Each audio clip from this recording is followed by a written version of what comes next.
এই আন্দোলন আগামী দিনের জন্য সরকার পতনের, সরকার বিরোধী আন্দোলনের দিকে ধাবিত না হয় এই প্রত্যাশা আমরা করি না। কিন্তু আমরা মনে করি সরকারের ভিতরে যদি কোনো প্যাসিবাদের প্রেতাত্মারা যদি আজকে এই সরকারকে ব্যর্থ করার জন্য চেষ্টা করে, একটি গণতান্ত্রিক সরকার, আমরা মনে করি মাননীয় প্রধানমন্ত্রী তিনি দীর্ঘদিন মজলুম ছিলেন, এই সংসদে 350 জন এমপি প্রত্যেকে কোনোবার জুলুমের শিকার হয়েছেন।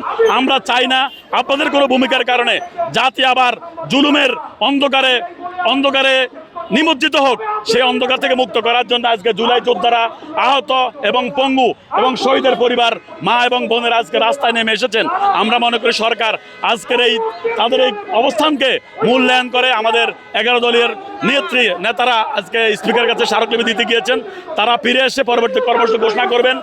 এবং আমরা মনে করি সরকার আর কোনো তালক্ষেপণ না করে জুলাই আন্দোলনকে আর জুলাই যোদ্ধাদের মতামতকে গ্রাহ্য করে তারা আগামী সংসদেই জুলাই সনদকে বাস্তবায়ন করবে, এটা আমাদের প্রত্যাশা।